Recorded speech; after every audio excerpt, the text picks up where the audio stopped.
Hello दर्शक बंधु पुणी आउ एक रोमांटिक कहानी टी को आपण मानंकु स्वागत करुछि मु शिवानी। आज मु तुमको मोर जीवनर सबुठारु भयंकर कहानी कहिबी जहा सुनी तुमे थरहर होइजिबो। आमे दुई भाई भोणी, मोर गोटिए बड़ भाई अछि आउ मु ताठारु 2 वर्ष सान थिली। मो भाई बहुत बुद्धिमान एवं सुंदर। आमे समस्ते मो भाई पई झियो खोजुथिलु कारण तार विवाह बयस होई जाइथिला। आमे 2 वर्ष धरी सबुठी झियो खोजुथिलु किंतु उपयुक्त मेल पाइलु नाही। गोटिए दिन मो भाई एका बसिथिला, तेणु मु जाई ताकू पचारिली, तमे केउ प्रकार झियो चाहुछ भाई? से उत्तर देला, जेउ झियोटी सुंदर, संस्कारी आउ भल हृदयर होई थिबो मते सेमितिका गोटे झियो दरकार। मु उत्तर देली, मु शीघ्र गोटिए सेमितिका झियो पाइबी भाई। गोटिए दिन मते एक गुरुत्वपूर्ण कॉल करिबाकू पड़िला किंतु मो फोन रे बैटरी नथिला, तेणु मु मो भाईर फोन रु कॉल करिबाकू निष्पत्ति नेली। मु जाई ता फोन आनिली आउ से कहिला केवल कॉल कर, आउ किछि कर नाही। मु कहिली ठीक अछि, मु बुझी पारुछि मो भाई कोन कहुछि। मु भाबिली जे से फोन रे अन्य झियो सहित कथा हेउथिले कि, तेणु मु तुरंत तांको फोन जांच करिबा आरंभ कली। तांको कॉल हिस्ट्री रे अन्य कोनोसी झियोर नाम नथिला, किंतु जेतेबेले मु एल्बम जांच कली मु आश्चर्य होई गली। मो भाईर एल्बम रे एते अश्लील भिडियो थिला। ए सब देखि मु आश्चर्य होई गली जे मो भाई एते अश्लील भिडियो देखुछि। तापरे मु तांको सहित ए विषय रे कथा हेबाकू भाबिली, किंतु मु भाबिली एहा ठीक हेबो नाही। तापरे मु चुपचाप मो भाई को फोन देई मो रूम को गली। सेही राति रे मु सोइबाकू जाउथिली। मो भाईर फोन रे सबु किछि देखिबा परे मु मध्य अश्लील भिडियो देखिबाकू इच्छा कली। मो भितरे किछि होईची आरंभ हेला, किंतु मु अनुभव कली जे ए सबु भूल थिला एवं कोनोसी प्रकारे मु निजको नियंत्रण करी सोई पड़िली। परदिन आम घर को एक प्रस्ताव आसिला एवं सबु किछि स्थिर होई गला। मो भाई झियोटी को पसंद कला एवं धीरे धीरे मो भाईर विवाह पई प्रस्तुति आरंभ हेला एवं तापरे मो भाई विवाह कला। मो भाउजो बहुत सुंदर थिले, तेणु मु तांकू कहिली, भाउजो तुमे बहुत सुंदर दिसुछ। गोटिए दिन आम बापा मां को कोनोसी कारणरू सहर को जिबाकू पड़िला एवं घरे केवल मु एवं मो भाई भाउज थिलु।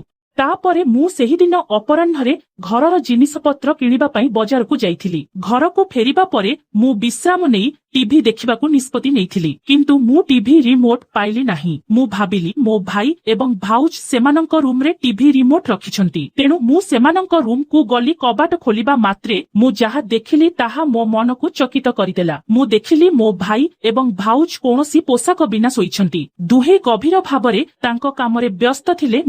मु तुरंत कबाट बंद करी मो रूम को गली। भाबिली सेमाने कबाट बंद करी देई पारिथान्ते। ए सब देखिबा परे मो मन अस्थिर हेबाकू लागिला। अनावश्यक चिंताधारा मो मनरे आसीबाकू लागिला। तापरे बहुत कष्टरे मु निजको नियंत्रण कली। रातिरे खाद्य खाउथिबा समयरे मु सेमानंकु चाहि रहिली। भाबिली सेमाने दिनरे किपरि कबाट खोला करी उपभोग करुथिले। गोटिए दिन मु सबु कपड़ा प्याकी करुथिबा समयरे मु मो भाउजंको विवाह पोशाक देखिली। मु सबुबेले कन्या बेश हेबाकू भल पाए, तेणु मु पुणी थरे सजाई हेबाकू निष्पत्ति नेली। मु मो भाउजंकु कहिली, भाउजो मु तुमर विवाह पोशाक पिंधिबी। मो भाउजो कहिले ठीक अछि। मो भाई सेही संध्यारे तार जणे सांगर जन्मदिन पार्टी को चलीगला। तापरे मु एक कन्या परी सजेई होई गली। मो भाउज कहिले, तुमे ठीक मो परी देखा जाउछ, कारण आमे बहुत समान देखा जाउछु। तुमे ठीक कन्या परी देखा जाउछ, से कहिले। तापरे हठात भाउजंकर जणे सांग आसिले आउ कहिले तांकू एक बाहाघर पार्टी को जिबार अछि। से एकुटिया जाउथिबारु तांकू सांगरे जिबाकू कहिले। भाउज तांको सांगंक सहित गले एवं मु घरे एका थिली। मु मोर बधू पोशाकरे मोर फोटो उठाइबा आरंभ कली। किछि समय परे हठात डोरबेल बाजिला। मु जाई कबाट खोली देखिली जे से मो भाई ता मुहरु मदर गंध बाहर करुथिला आउ संपूर्ण निशारे थिला। से भीतर को आसी मते जोरे धरिला एवं कहिला, जानू तुमे आज बहुत सेक्सी लागुछ। मु कहिली, भाई मु तो भूणी, कारण से मद निशारे मोते ता स्त्री बोली भाबुथिला। से मोते जोर जबरदस्त ता रूम को नेई गला।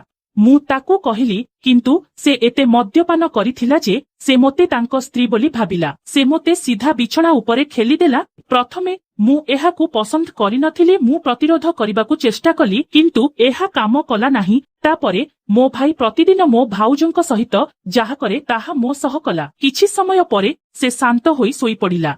ମୁଁ ଚୁପଚାପ ସେଠାରୁ ବାହାରି ଆସି ମୋ ରୁମକୁ ଶୋଇବାକୁ ଗଲି। ମୋର ଅବସ୍ଥା ଆହୁରି ଖରାପ ହୋଇଯାଇଥିଲା। ମୋର ସମ୍ପୂର୍ଣ୍ଣ ଶରୀର ଯନ୍ତ୍ରଣା ହେଉଥିଲା। ମୁଁ ଭାବିଲି ଏହା ବିଷୟରେ କେହି ଜାଣିବା ଉଚିତ ନୁହେଁ। ଯଦି ମୁଁ ଭାଉଜ ଜାଣିଯାଆନ୍ତି ତେବେ ଏହା ଆମ ସମ୍ପର୍କକୁ ନଷ୍ଟ କରିପାରେ, ତେଣୁ ମୁଁ କାହାକୁ ନ କହିବାକୁ ନିଷ୍ପତ୍ତି ନେଇଥିଲି। ତ ସାଙ୍ଗମାନେ, ଏହା ଥିଲା ଆମ ଭାଇ ଆଉ ଭଉଣୀର ଏକ ଛୋଟ କାହାଣୀ। ତ ଆପଣମାନଙ୍କୁ ଏହି କାହାଣୀଟି କିପରି ଲାଗିଲା କମେଣ୍ଟରେ କୁହ। କାହାଣୀକୁ ଯଥାସମ୍ଭବ ଲାଇକ୍ ଏବଂ ତମ ସାଙ୍ଗମାନଙ୍କ ସହିତ ଅଧିକ ମାତ୍ରାରେ ସେୟାର କରନ୍ତୁ। ଆଉ ଆଗକୁ ଆହୁରି ଏମିତିକା ରୋମାଣ୍ଟିକ କାହାଣୀ ଦେଖିବା ପାଇଁ ଆମ ଚ୍ୟାନେଲକୁ ସବସ୍କ୍ରାଇବ କରନ୍ତୁ। ଆଉ ପାଖରେ ଥିବା ବେଲ୍ ଆଇକନକୁ ଅନ୍ କରିଦିଅନ୍ତୁ। ଧନ୍ୟବାଦ।